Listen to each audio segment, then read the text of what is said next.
Las opiniones vertidas en este podcast son responsabilidad exclusivamente de los participantes, que seguramente no son expertos en el tema que están por hablar, pero les encanta emitir su opinión acerca de todo. Y aunque estén equivocados, por eso se van a ser responsables de todo lo que digan. Come frutas y verduras. Queremos explicar la clase del maestro que estuvo ausente, la plática que no tuviste en casa, nosotros, la respuesta a la duda más sencilla, la sugerencia de la semana y tu compañía en el trabajo, en el gimnasio, en la escuela y en el transporte público. Nosotros, el barrio. Los ojos de quien nunca ha viajado, la voz de quien ha salido adelante a pesar de las adversidades, el lugar donde contemos tu historia. Nosotros, el barrio.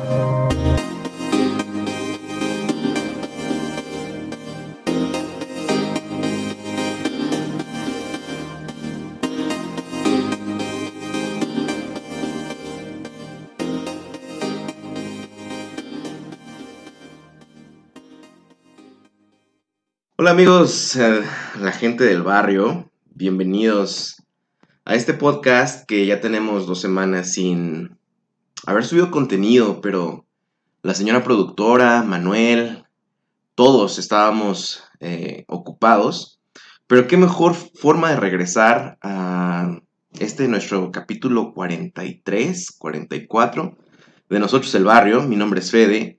Los saludo desde Zapopan, zona metropolitana de Guadalajara. Y pues bueno, hoy tengo una segunda sesión de este podcast, o estos podcasts en un intento de hablar inglés. Tenemos esta segunda dinámica con unos invitados increíbles. Fíjense, esta es una pequeña introducción de lo que van a esperar el día de hoy. En YouTube hay demasiadas tendencias. Hay retos, ustedes saben que hay bromas, hay monólogos, hay gente que le encanta comer, hay reseñas, hay viajeros, etc. Y pues justamente una de mis categorías favoritas por la manera en la que yo me puedo proyectar es con los travelers, con los viajeros, con los mochileros, los nómadas digitales que van de un país a otro comiendo, divirtiéndose, etc. Sin embargo, las parejas viajeras es una de las cosas en YouTube que más me gusta ver. Porque aparte de divertirme, me motivan a algún día intentarlo. Es prácticamente una motivación. Y dentro de los que empecé a ver, en un inicio fue un canal llamado The Way Away. Era una pareja de Estados Unidos que viajaba por México. Y al terminar su estancia en el país, el algoritmo de YouTube me sugirió seguir un canal llamado Kinetic Kennons. Y en un inicio entendí que era una pareja que recién había decidido mudarse de Dallas a Puerto Vallarta, aquí en Jalisco. Y desde mi punto de vista, claro que ahorita vamos a hablar con ellos y ellos nos van a decir mejor la historia. Su gran salto en su proyecto no nada más ha sido pues decidir venirse a México, sino mudarse de Puerto Vallarta a la Ciudad de México. Y entonces yo siento, ahorita vamos a hablar con ellos, que el canal creció de una manera rapidísima y han sucedido cosas que vale la pena que ustedes escuchen. Todos los días suben videos. Ellos son Greg y Hillary, pero ellos ya se presentan como Goyo y la Güera. Y en una segunda emisión, como les digo, en inglés, quiero presentarles en Nosotros el Barrio a los Kinetic Kennons desde la Ciudad de México. Y pues recuerden que nosotros estamos aquí en Zapopan. What's up, guys? How are you? Hola, amiguitos. Hola. We feel so happy to hear you in this podcast. We are happy to be here. Thank you so much for having us. No, it's like a dream come true. I'm a big fan, so I'm also nervous, you know. No, you don't be nervous. We're YouTubers. We're used to video. We're not used to the audio and podcasts. So we're the nervous ones. Okay, then I did a short introduction, but I don't know if you want to introduce yourself. Maybe because you are the correct person for introduce yourself. So go ahead, guys. Sure. So we moved from Dallas, like you said, in 2016 to Puerto Vallarta, and we really had no expectations for what we would find in Mexico, being on the West Coast in Jalisco or we really didn't know how long we were going to be there. And we stayed about 4 months and then went back to the United States for Christmas and decided we could not live without Mexico. So we came right back to Mexico, and we've been here ever since. And I think our sort of mission of have less, do more, be more encompasses sort of what we would like to, I guess, spread with our channel in terms of seeing Mexico through our eyes and through a different perspective, since we were not born and raised in Mexico, and sort of showing the positive, beautiful side of Mexico. Cool. And I think as a Mexican, I really appreciate the side that you are showing to the world in your videos. Yep. So that's amazing. I feel it's amazing. And I think I am speaking in the name of many Mexicans that are happy with your work right now. Well, we are thankful to be here and to explore, and sometimes we're just amazed that we are able to travel Mexico and share with the world the beauty for people that maybe haven't been here or people that have been here their whole lives. And I think one thing that's been I don't know, I wouldn't say it's been surprising, but it's definitely been a blessing is how open other Mexicans are. Like, I think one thing we've learned about Mexicans in general is they want to share their culture. They want to tell us about the best food, the best places to eat, the best museums in the city. So, you know, all of you that have watched our videos, or just all of our amigos here in Mexico, just really make it easy for us to experience Mexico because you share it with us so openly, and it's one thing we definitely appreciate. Cool. Okay, well, we have a short questionnaire for you. We call it the Cuestionario Barriero, questionnaire from the hood. So, are you guys ready? I think so. Okay, you don't have to answer in a long way. You can do it short or whatever you want. I mean, it's your podcast. This is like a tribute for the Kinetic Kennons, so do it what you want. So this is a questionnaire that I used to do to all my guests. So please, what was the name of your neighborhood back in the U.S.? In the U.S. Dallas? I'm not sure if it had a neighborhood. So at least where we lived, I don't know if it had a neighborhood I'm name. gonna go with our hood was Dallas. Yeah, I think we would say Dallas. And the city, the thing about at least Dallas in and of itself is it's not like Mexico City has all these different neighborhoods that make up one huge city. But Dallas in and of itself just has other cities. So what would be Condesa in Mexico City would be Plano in Dallas. But Plano is a completely different city with a different government. So it's kind of a little different, but Dallas. Yeah, like Dallas. Okay, so how do you describe Dallas in 3 words? Ooh. Money, traffic. Money, traffic, y'all. Y'all. Yeah. Okay, that's the first question. Well, that actually was the second question. So I want to know what role did you play back in Dallas? I mean, in the streets, you were the cool kids, you were the nerds, you were the tough guys. I know this question might be very interesting to your fans since your history in internet begins with YouTube, but how was your life before YouTube?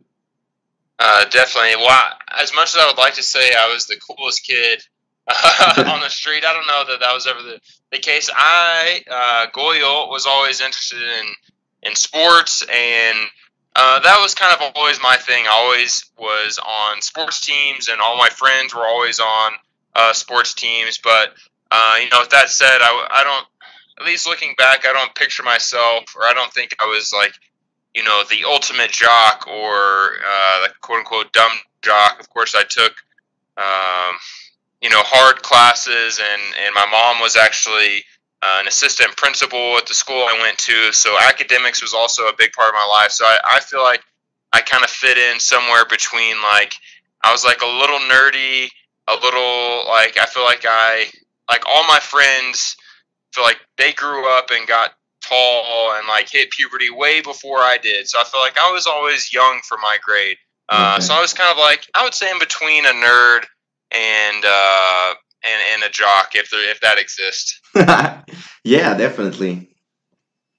How about you, Hillary? And I was sort of like, I was similar to Greg. I was really into sports when I was little, so my parents let me do lots of different sports. So I did softball, soccer, gymnastics, Girl Scouts. I took tennis lessons, piano lessons. So my parents were really good about letting me sort of branch out and do a lot of things. And then when I became older, I think throughout high school and college, I was always the silly one. I feel like if I got in trouble, it was always because I was giggling or making people giggle or like starting trouble for being like sort of like the class clown. And I think even in our videos today, I feel like I'm still just like the super weird giggly one. Yeah, but I think that behavior or essence remains in your videos, right? Yeah, I think so too. As much as I try to be normal, sometimes I just No, turn please a don't be little normal. crazy. No, we have a lot of fun watching La Güera. Yeah. Exactly. So you're staying at Condesa, right? Mm-hmm. Yes. So how do you describe that neighborhood? Hipster. Muy Yeah. hipster. I know.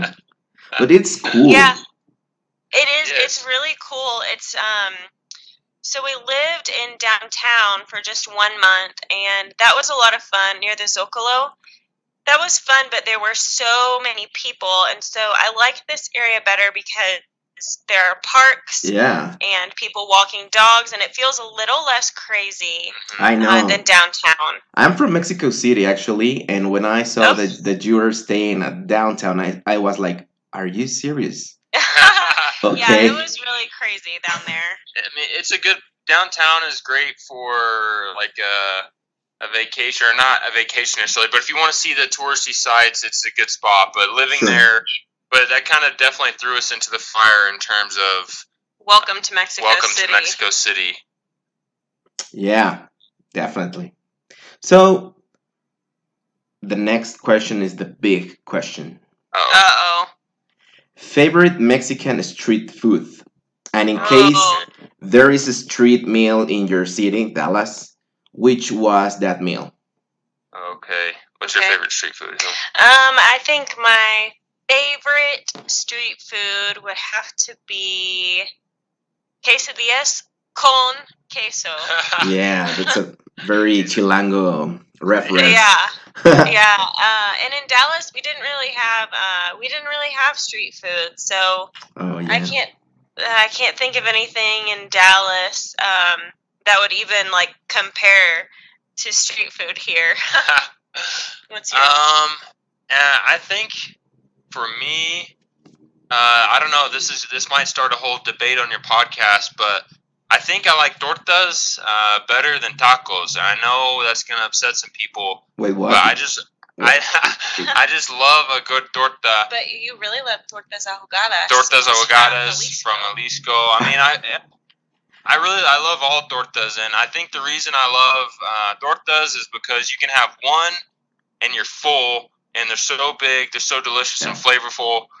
Whereas I feel like when I eat tacos, taco is very small. It packs a ton of flavor in that small bite, but I have to eat like 10 to feel full. Yeah, I totally get it. Actually, I had another podcast, and we debate about the importance of tortas back in Mexico Okay. City, and we really understand the importance of tortas because in a city that you are always in a hurry and where you can be always running and stuff like that, the torta is very important because it will let you with a sensation of fullness until maybe 6 hours. So Exactly. for a Chilango, that kind of food is very important. So Exactly. yeah, I definitely get you, but come on, tacos are tacos, man. Oh, don't get me wrong. I love tacos. It's like Nah, they're nah, both totally they're both fine. at like a 10. Maybe we It's- can try torta de tacos. Yeah, Yeah. sí. Quiero un torta de tamal con un taco de pastor. Oh man, Con yeah, please. chilaquiles. Yeah, definitely we can be friends, Greg. Yes. Well, the difference is that you exercise yourself and myself, well, not that much. Okay, the next big question. Churros o pan dulce? Oh, man. why would you do this to us? I know. Churros o pan Oh, dulce. oh no. That's hard. I think Those are like fighting words. I think on to me I could eat pan dulce like every day, and I mean churros is like more of a special thing to me. I mean, I obviously they're amazing, but I don't think I'd want to eat a churro every day, especially not like a churro reno. I don't know if I'd want to eat that every day, but I could eat pan dulce several times a day and be the happiest person in the world. Wow. Hey, that's interesting. Yeah. I'm learning about you too. I'm gonna choose pan dulce también. Okay. I think, yeah, as much as I love churros, I think like I don't know, a good piece of pan, I feel like is hard to beat. Yeah. And I feel like you can eat that every day. So we're being a little stingy with Yeah. our choices. But if we're in Coyoacan, churros rellenos calientitos. I know, man. I Siempre. know. Actually, I will choose pan dulce as well. Okay. Yeah, because as you said before, churros are just like for special occasions. Uh-huh. But pan dulce, you can eat it every day, and Yeah. actually, it is a big health trouble issue here in Mexico. So the first thing that the doctor said to a Mexican with overweight is, please leave pan dulce. Oh, wow. That's a hard thing. And every Mexican is like, oh no, please. And the next thing they said to leave is tacos. So imagine the Oh, struggle. no. Yeah. Next question. How do you guys are feeling? I Great. feel pretty good. Cool. ¿Salsa de la que pica, de la que no pica o sin salsa?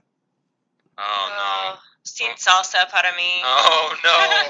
Come What on, a Wera. I'm sorry. I can't do it. Okay. But I mean, do you hate salsa? My mouth is not ready to be Mexican yet. Like every other part of me is ready to be Mexican, except for my mouth. I can't do it. My nose will start running, and I'll start crying. Yeah, I get it.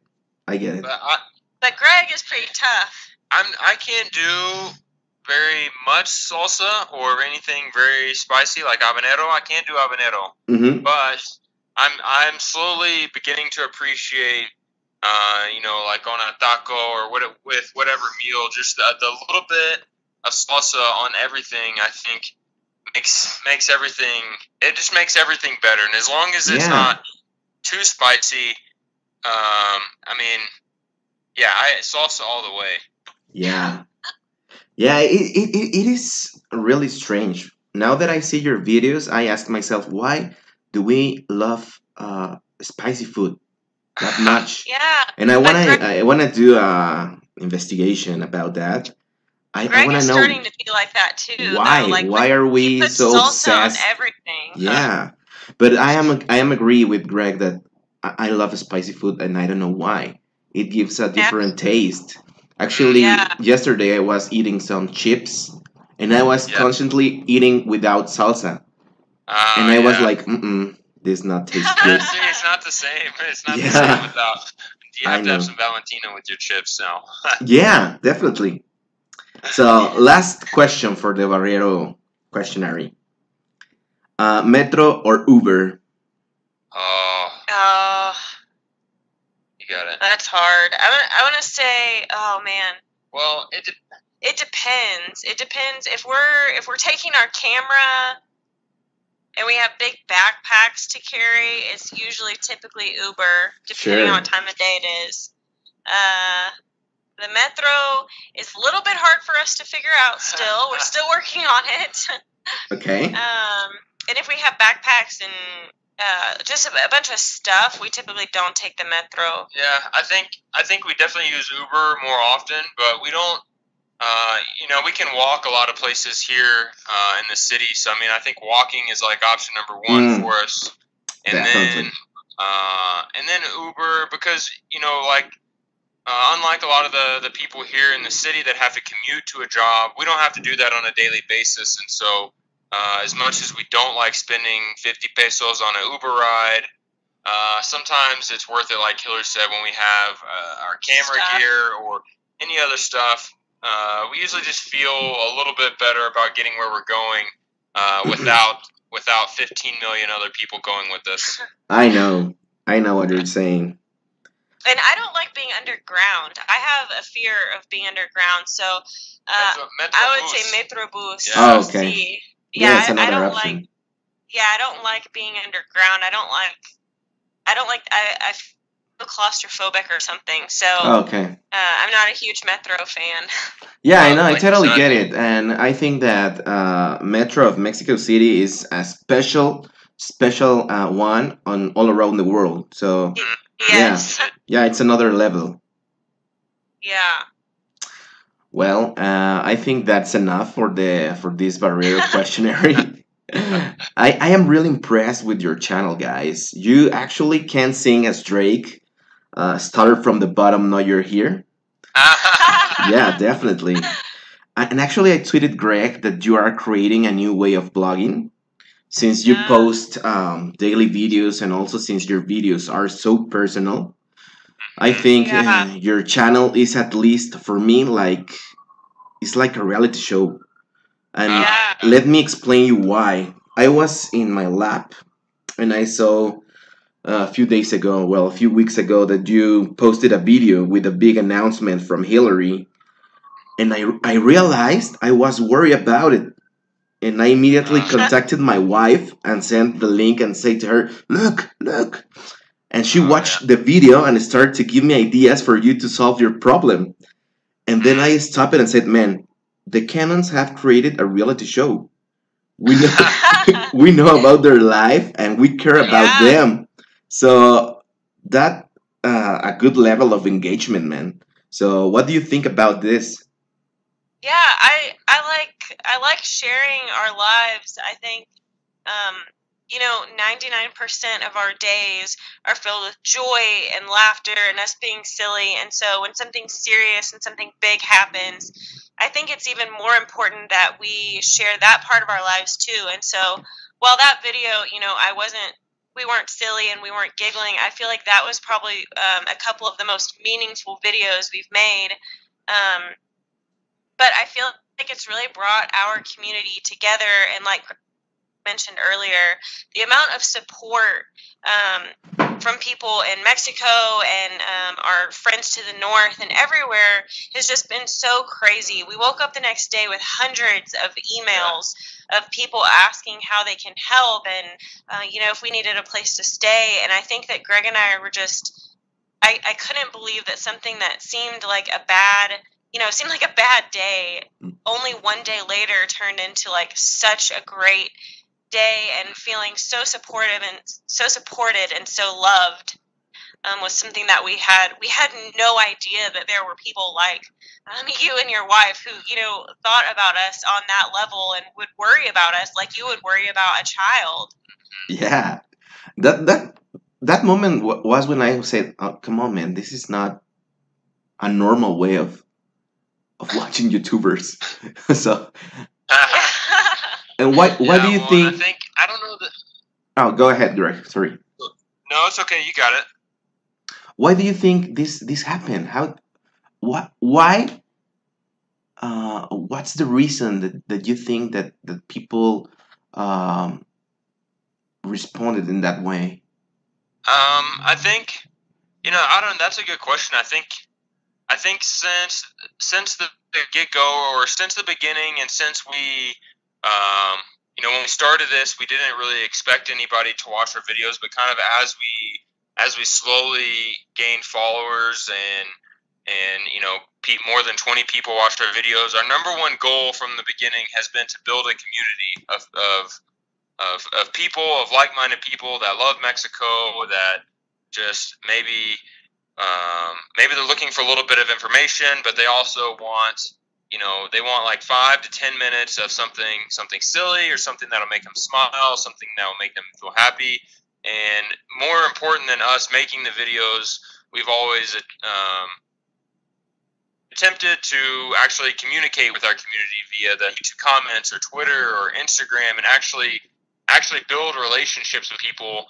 And I think, I think like we say amigos in our videos all the time, and that's really how we feel. It's more like familia. Like I feel like our community is our family. They are our friends. You guys see so much of our lives, but more than that, like we want to interact and like know what you had for breakfast. And I post all these questions on Facebook and YouTube, and we learn a lot about you guys as well.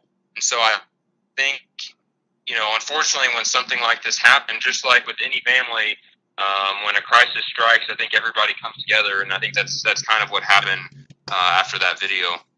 Yeah.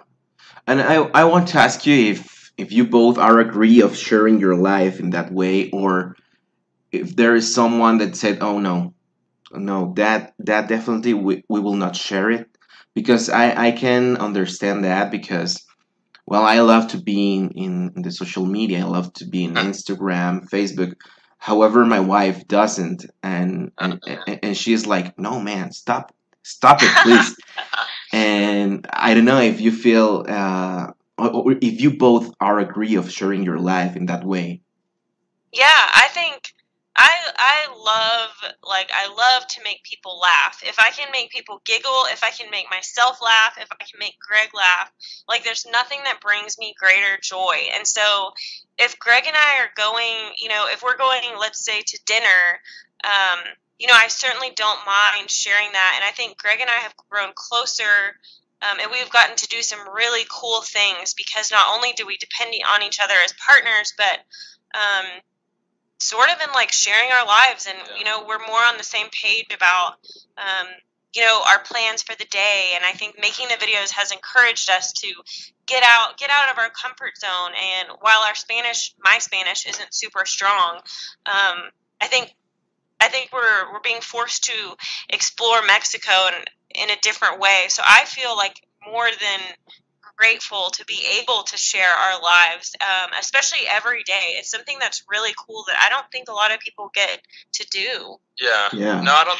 That's one thing that's never really been a hang up. And I suppose, there's a lot of things that people don't see on camera, and I don't say that to mean that what you see isn't real. It's just you see 10 minutes out of the whole day. So of course we are very careful with, okay, we're going to go to dinner without the camera, and it's just going to be me and Hillary, but that's because we filmed something earlier. So it does just take some planning with, with what we share, then also what we do together, just as husband and wife, not as Goyo and Weta.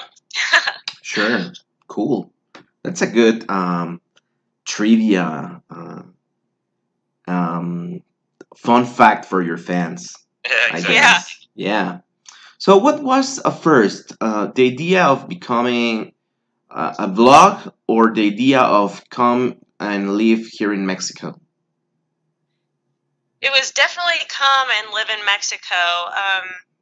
Greg worked as a volunteer when we were in Vallarta, and I still worked on my computer full time. And I don't think we even really thought about what happened. Was I hurt myself working out because I tried to exercise, and that was a bad idea.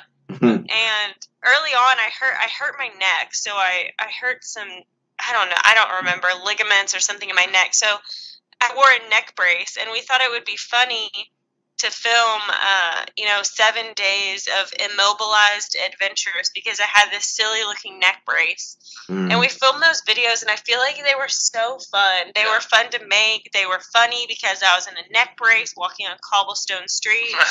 And I don't know if that sort of maybe sparked the initial idea. Because it was still several months after that before we actually started doing the daily videos. Yeah, it was kind of like we came to Mexico and then just thought, what we're doing isn't quote unquote normal. Even for a lot of the people in Vallarta that had moved to Mexico were in their 50s or 60s. So I don't know. I just thought, why not share what we're doing with our friends and family in the world. And I didn't expect anybody to watch, and nobody watched for a while. But it slowly picked up. Yeah. Just actually yesterday, I just told to my wife, they are getting better and better in sharing their life and editing videos. I think we now can see your development and how professional is becoming. So this is very cool because maybe you don't realize because you do it every day. Yeah. Right. But yesterday I was watching and I was like, now they are really good. And I don't mean that before you were not good. So no, I think if we went back and watched our old videos, we would probably cringe at how silly or awkward we were. But yeah, I definitely think. I mean, it's almost been 1 full year of Greg editing a video every single day. So I think we are better at explaining things and describing things. Although I still say everything is really super. Or everything is amazing. If I had $1 for every time I said delicious, amazing, or super. I think that's definitely part of it as well. I mean, you don't watch the videos to see my improvement in video editing or improvement of our on-camera skills, but I think just in general, it's like we're not necessarily creating content in the sense of I guess it's hard to explain. We're just documenting our daily lives, and part of that documenting is what the video turns out to be. So, and every day I hope that the next one will be better. So hopefully 3 years from now we'll look back at these videos and think these were bad, and that's part of the fun process, and especially with the Spanish videos. Yeah. I think those are selfishly like almost just they're for me and they're for Hillary to learn and to practice. Yeah. And we just happen to put them up. But again, it's like the point isn't when we make a Spanish video is not that we think we're fluent or that we think we can speak Spanish. It's that it's just for practice and that we can look back one day and see where we came from. No, I definitely get it because it's the same right now for me. I'm doing my podcast in English not because I think I am good in it, just because I think I need to practice. But you are pretty good. Yeah, better than my Spanish. Yeah. Mejor que mi español. So, I wanted to ask you this, guys. How old are you? Wera. Wera is 28. I'm 28. I know. It's getting old. No. It depends on how old the viewers are. Yeah, that's true. I'm in the point of my life that now that the things I like or the people I follow are now younger than me, and I don't know. Yeah. I don't know. This is a turning point. Yeah. How about you, Greg? I'm 26, so I don't know how you'd say it in Spanish, but 26? in English, 26. But I was gonna say, like in English, we would say Hillary's robbed the cradle, or it's like a cradle robber. But I don't know how you say that. In Spanish, we say es una saltacunas. Saltacunas. See, that's me. Oh, you're really young, guys. Yes. I'm really impressed. Yeah, that's cool. I love the project and I don't know how to say it. image of a young couple that can share that being together is fun. Because maybe when I was younger, I thought about marriage or live with a person all day long, and I was like, oh, that will be super boring. Or, but no, it is. I kind of feel connect with how do you feel about being together, because I feel it in the same way too. So Yeah. that's cool. Yeah. Yeah, when I think, I don't know, that's like an interesting thing. We've always just kind of, like, Hillary and I, as much as we share our lives, you would think we are the most extroverted people, or that, you know, we just have a ton of friends, and Hillary's more so than I am, but we're actually pretty, like, our first thought is to hang out with each other before it is to go hang out with friends. And I think, you know, sometimes that makes us not have, you know, the most friends in the world, but I think it definitely helps us in terms of, I don't know, having fun with each other. And there's pretty much anything we can do, which you've seen in the videos, whether it's going to Fantasias Miguel or you know, that was a random video. Yeah. Yes, but we can always find a way to have fun no matter what we're doing. Sure. Yeah. Cool. So, are you a different person since your first day in Mexico? Yeah. Oh. How have you changed since then? I think our first day in Mexico, I remember we lived at the top of a hill, like the top of a super tall hill, and I remember driving up there thinking, what did we just do? Like, where are we? Everything is in Spanish. Are the people here nice? We had never seen no idea. Yeah, we had never seen anything around there. We'd never seen anything like it. You know, there's music playing across the street, and there are kids outside, and I remember thinking, like, oh my gosh, this is just pure shock of not seeing anything like this before, because although we had traveled a little bit, we hadn't spent much time in Mexico. You know, we had been on a couple vacations, you know, but those aren't the same. And I think, like, even seeing only Spanish, it felt like such just very, very shocking, and cobblestone streets, and, you know, people walking everywhere. That didn't happen in Dallas. So I think when we first got to Mexico, I think we were very, very anxious and excited. I think they were all good feelings. It was just all like exploring something that was so unknown to us. And I think now, obviously, as our Spanish has improved a little bit, and we've grown, I guess, to learn Mexican cultures and customs, and I mean, obviously, we still have tons to learn, but I think we feel more comfortable. You know, now we've been in Mexico that so long that now when we go back to the United States to see our families, it's like, wow, everything's in English. And when you bump into someone, you don't say "ay, perdón." You say "excuse me." And so I think now it's sort of shifted to where when we visit the States, we feel shocked in a different way, right? The same way. So I think we've definitely adopted Mexico as sort of our home, other than salsas. But I'm working on that.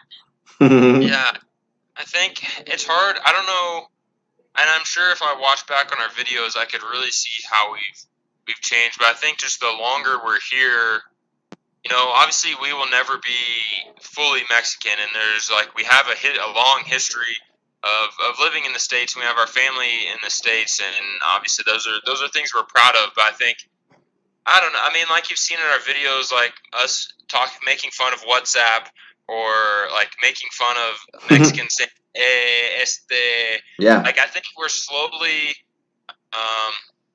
the longer we're here, we are learning more about the culture, and I think, you know, at first we think, what is this? What's going on? And then we try and understand it, and then we make fun of it in a video, and then we finally come to understand it and accept it. But I think, yeah, we feel comfortable here, and when we go back to the States, when we hear people speaking Spanish in the States, like, that makes us happy. and that makes us feel comfortable. Whereas I think before we moved here, when we heard people speaking Spanish, it was just something you couldn't understand. Right, we didn't recognize it. Yeah. And I think it's interesting to think that, like, I am proud of Mexico. Like, I am proud. I want to tell people that we live here, that we are able to explore Mexico. And I know that the Mexican people are proud of their Mexico. And I feel just a teeny tiny bit of what, you as a native Mexican can feel. But I just feel proud. I feel like proud to share culture. Mexico, and to be a tiny part of Mexico makes me feel proud. Yeah, I totally get it. I'm trying to translate this in my mind. There was a singer, I think it was from Guatemala, that was Chavela Vargas, but she felt so Mexican that she said that she was Mexican because the Mexicans can be born wherever they want. Oh, yeah. So I think that's your case. You can be Mexican. Yeah, that is. If you want it. Yeah. So, I mean, I love this interview. I think you're open your hearts. I correct me if I'm wrong, but your videos back in Puerto Vallarta, I feel that they were more like two tourists exploring Mexico. But now in Mexico City, I feel that you are two chilangos showing their lives. Yeah. I think that's definitely part of us getting, like I've thought about this a lot, actually, because when we first came to Mexico, or even still now, everything is still new, and like there's still a lot of things we don't understand about the culture that we're still being exposed to. So I think, like, especially in Vallarta, you're definitely seeing it through the eyes of two like super gringos that didn't know we didn't know what was going on. We had no idea. It was just from that perspective. And I think now we're slowly shifting into, like, I mean, to live in Mexico City, you kind of have to learn how to be a chilango and order a quesadilla sin queso. And so I think, the longer we'll be in Mexico, that perspective, like, will, I think, continue to change, because, for better or for worse, things won't be as new to us, because we will understand the culture, we will understand the language. So I think that's something that will be kind of like ever adapting or ever changing. Yeah. Oh, cool, man. I want to ask something completely random. Okay. Are you prepared? Yes. I hope so. Okay, well, after the recent earthquake in Mexico City, oh my. Did you think, what I'm doing here? Do I really need this? Well, I don't know if you happen to see that video, but we were on the Reforma, and Greg pulled out his camera, and I don't know, I felt panicked because I felt like everyone else was panicking. I could see people crying and hugging, and at that time, I think I realize now that people were upset because they were here, perhaps in 1985 or even last September, and that they were, remembering those feelings. But in that moment, I didn't have enough, time or brain cells to think through that. So I thought, well, everyone else is panicking. Sure. I've never felt anything like this, and the sirens are loud, and everyone's trying to use their phones. But I don't think I've thought, let's leave the city, but again, that there was no damage in the city, and so had we been here in September and perhaps seen the devastation that happened around the city, I honestly am not sure how we would feel. Yeah, it might would have been different, and we definitely didn't think about moving or we need to get out of Mexico or out of Mexico City. That definitely wasn't a thought at all. And even prior to this earthquake, I will be honest in saying Mexico City is such a strange place, because I don't really think 20 million people should be living here, because it's just almost too many people and too small of a place, and especially in a place in a place that doesn't have a good foundation. So it's kind of like Yeah. a strange thing where it's such a great city and has so many things to offer, and there's so many opportunities here. But it's not like I don't think it's the ideal place to put 20 million people. So it is kind of a strange thing, but I think that's part of being Chilango Yeah. is that like Everybody's a little weird. everybody's a little weird and nothing, Yeah, I it doesn't totally make get it. sense, but you just go with it. That's why Chilangos have a bad impression in other parts of the country, because living there is such a special way of life that It is. you And can you just find get, it in any place, maybe in the world, because right. it's packed. I mean, it's full of so many different people with It is. different backgrounds. The richest people live there. The poorest Right. people also lives there. The I don't know. Yeah, it is very strange to live in Mexico City, and Yeah. of course, the earthquake is a very sensitive topic to every Chilango, Right. because they Right. know, maybe the Mexicans, we can laugh about everything. Chilangos can make fun of everything. But one thing that they are very, very sensitive at is in an earthquake, Right. because they know how powerful it is, that topic, no? Right. How do you feel, guys? Feel good. Cool. Are you ready? I know that, I don't know how do you post in your social media, but I have some questions from your Yeah, we fans. posted that on our Patreon page. So we asked our patrons if they had any questions. No questions were off limits for us. So those were some of the ones we got.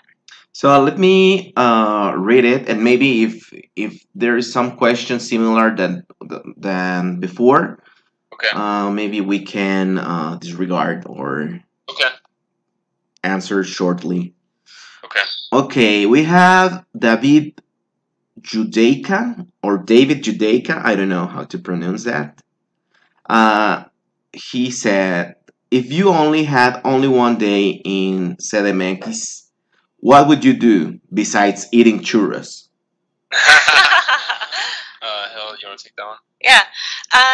If you only have one day here, cry. No, I think I would head to Centro Histórico. I think La Alameda, Palacio de Bellas Artes, El Zócalo, Catedral. See, I think there are like 3 or 4 things, and the buildings in that area are just amazing. So I think if you had just one day, I would head there. Okay. But I don't think that you should just give yourself one day, because it's not enough. I know. How about you, Greg? I think I would say the same thing. I think, at least for me, downtown or Centro Histórico definitely still has like a special place in my heart, just because it's unlike any other place I've ever been. And not that, San Angel or Coyoacan is similar to anything else. I just think at least if it's your first time coming to Mexico City, I think that going to Centro Histórico kind of gives you a taste of it's not really what the city is actually like, in a day-to-day sense, but I think you can see some of the history all so close to one another, and there's so much great food down there as well. Okay. So can we go to the next one? Yes. Yeah. Maureen Cohen. Is that correct? Or I don't know how to pronounce that. Sure. I think that's right. Well, yeah. He said, your blog is great and your subscriber reach is growing. What are your hopes with this for the future? To grow your show along with your subscriber base? I think, again, I kind of mentioned it earlier, our number one goal from the beginning, or since we knew that we were going to have a channel, is just to build our community, not necessarily to grow our community, but to connect with our community. So I've just always had the thought of, if we're going to have 10 subscribers, then I want to know all 10 subscribers, and I want to tweet with them, and I want to respond to their comments, and I want to build relationships with those people. So Cool. I think that's definitely still the case. Now it's getting hard to know each and every person, but I think our number one goal is not necessarily to be the biggest channel out there. I think it's more so just to actually make an impact on the people that do watch our videos, and that we hope that we can actually get to know the people that watch our videos, and that we can connect on a more deep level rather than more of a surface level experience. So I think our number one goal is to, similar to what we've been doing, showing people Mexico through our eyes, and letting people experience Mexico through our lens, and hopefully we can continue to do that with more and more people. But more than anything, hopefully we can continue to make a bigger impact on people like yourself or other people that watch our videos. Hopefully we can find ways to make you laugh harder, or, you know, hopefully not to make you cry, but just to make you feel something and make you feel connected with us. So I think that's it's really hard to know where the future could take us, so I hesitate to even think about numbers. Yeah. Okay, so Ana Luisa Viveros asked the following question. What's the weirdest or strangest thing you have seen Mexicans do that you would never do? Well, I probably know the answer. I think the thing that I can think of the most, which is why I fell in love with the smell of Fabuloso, is is cleaning the sidewalks or the streets. We noticed this in Vallarta because there was so much sand and dust and stuff, and so everyone would, outside their restaurant or house, or, in the middle of the street, they would pour water and scrub the sidewalks. And that is something that still is so amazing to me, because I think that those sidewalks are probably cleaner than my kitchen floor. And so I'm not sure that it's something I would never do. Obviously if we had a restaurant here, I would do that. But it's definitely been one of the most surprising things that the sidewalks in Mexico City, some of the sidewalks in Mexico City are cleaner than my own home. Yeah, but don't tell anyone else that. I think that tradition is more for older people. I mean, like my parents or my grandparents, that they used to go out and clean the sidewalks. I think that most of the people of our age will want to do that. But that's more like older tradition, I think. Okay. Yeah. Interesting. I thought that you would answer to kiss like the Chilangos do inside the metro. Oh my gosh. Yeah. I don't even know sometimes how they do it. They're like magicians. But yes, we have seen lots of love in the city. And that might be something that we might actually not do, because it's just, I don't know if there's parts of the US that like that, but the love in the city, or the personal display of affection, PDA, it is very strong here. It is strong. Yeah, I think this. Maybe it happens in all the cities. However, since Mexico City is packed, I think it's more probable for you to find this kind of affection. That's my theory, but never mind. Yeah, that is interesting. Okay, I have another. Carmen and Chris Dougherty. Oh man, Dougherty? I'm sorry. I don't know how to No, pronounce that. I don't know what that one is either. That's Irish. Dougherty. Carmen and Chris Dougherty. What surprised you the most about Mexico/Mexico City?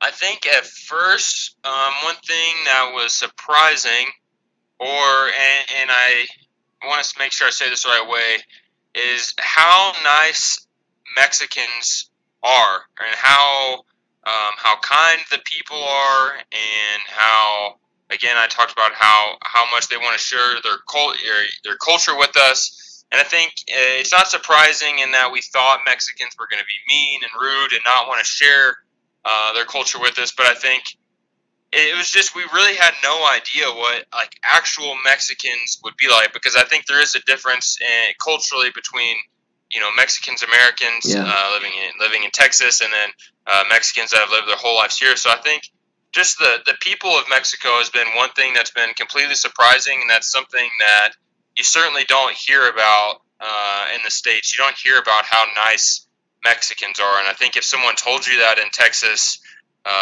you would just stare at them and not really know what to think. So I think, and that's been probably like what one of the top reasons that has made us choose to stay in Mexico and continue to fall in love with Mexico is purely the people.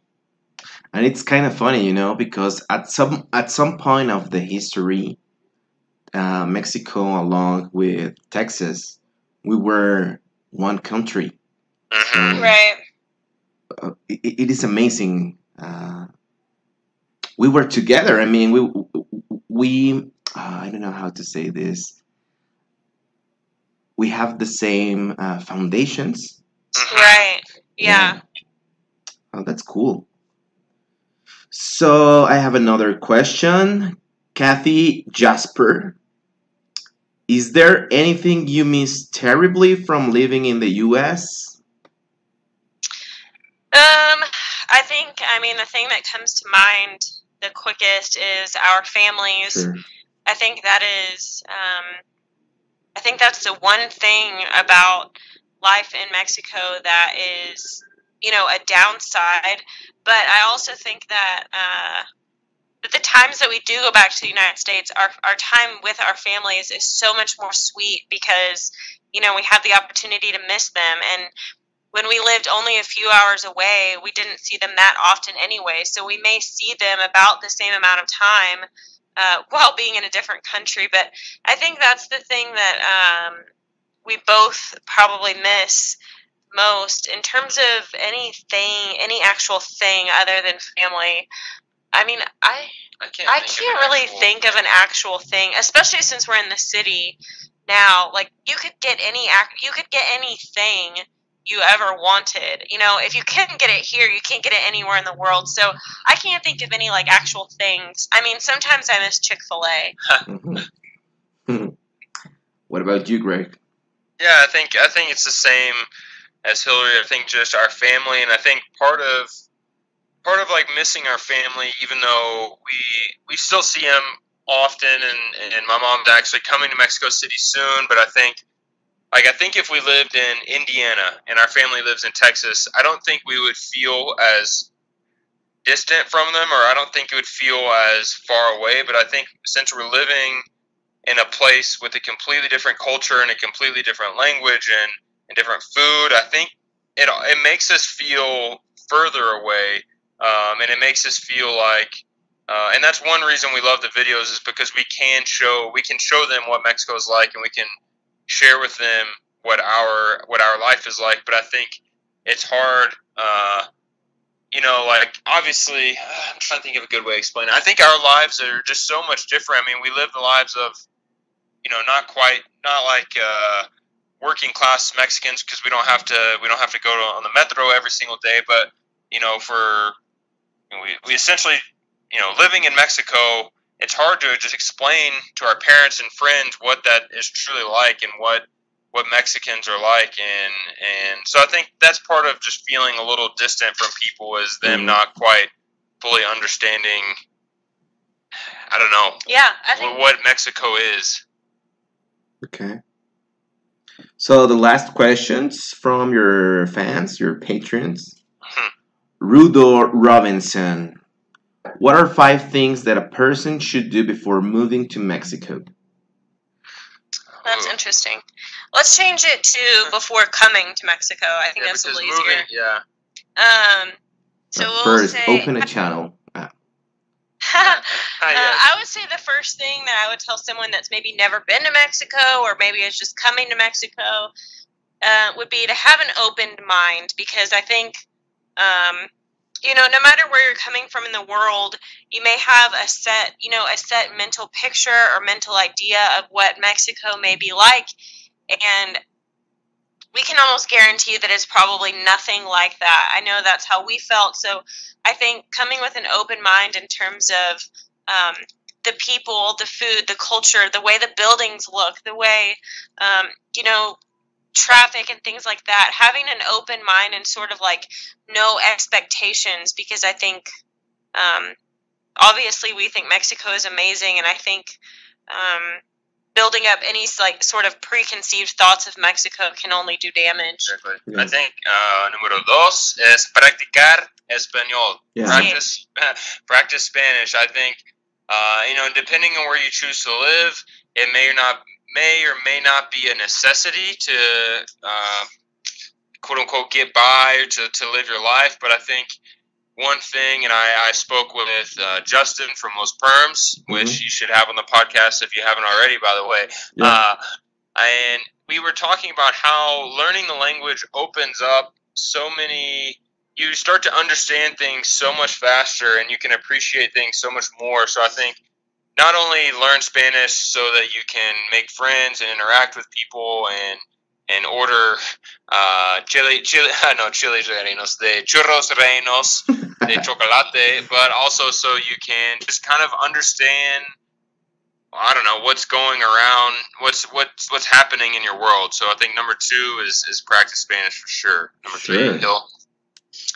Number 3. That's a good tip, Greg.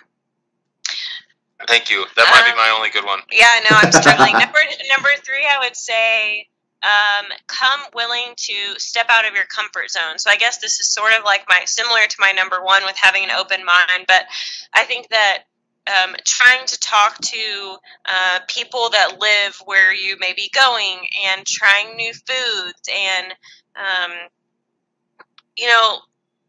I guess just like embracing the culture as different as your own culture may be. I think really embracing and really digging deep into like wanting to get to know the people and the food and the spirit of wherever you're going. I think that for us has been the absolute best part of fitting in, or feeling as if we can fit in and sort of understand the Mexico way of life. Sure. Número 4, Goyo. Número 4. And that's hard because it's about moving or visiting Mexico. I don't know, because it really depends on where, like going to Vallarta and going to Mexico City are 2 completely different experiences. So I'm trying to like almost find something to generalize for all of Mexico, but I think come with an empty stomach.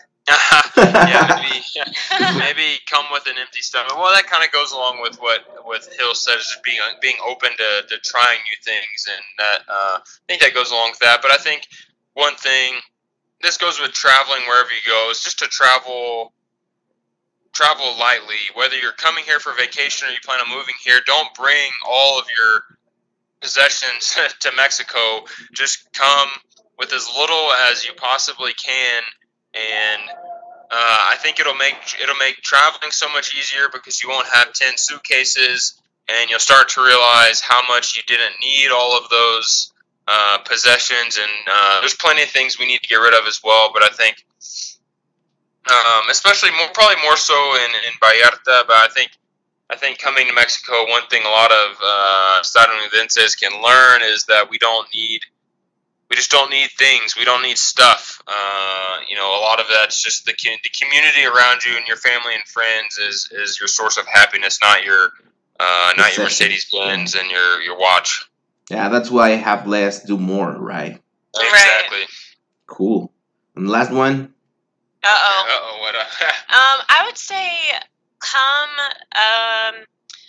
Okay, this one's gonna go deep, but come with like a heart that's like ready to trust. I think Greg and I had we felt more comfortable early on in asking for help, asking for directions, asking to how to get to a restaurant, asking how to order food, I think we were a little slow and hesitant to realize the power of people. And this is well before our vlog, but I think, we didn't know how a market worked. We didn't know you were supposed to get a basket to fill up your basket and where you pay. And Yeah. sorry, Yeah. there's a tamale truck coming by. I don't know if you can hear that. No. But I think learning to trust the people, I think, would have gone a long way for us early on. So Cool. So I think these questions were amazing. I think yeah, there were some good questions. yeah, and I think this podcast is really like box full of fun facts to all of your community. So I'm glad to have this exclusive interview with the Kennons. Yes. Yeah, we're glad to be here. I want to ask you 3 things real quick, Okay. just before ending this podcast.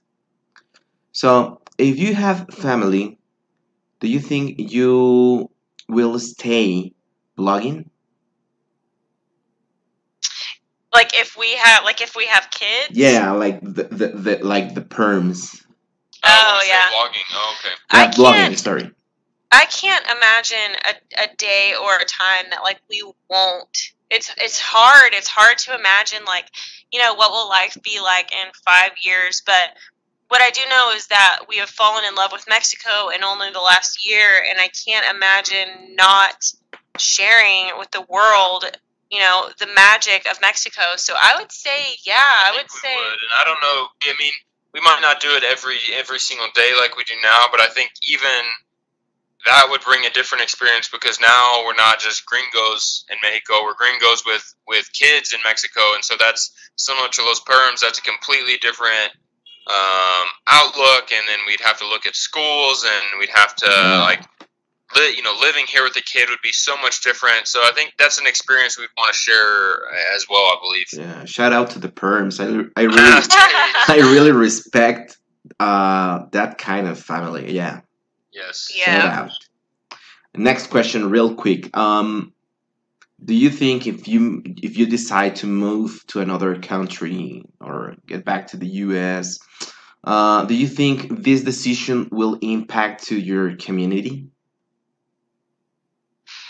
I think so. I mean, in a negative way, and I don't mean like, oh, Mexicans will help. No. But do you think the engagement that you have created will decrease?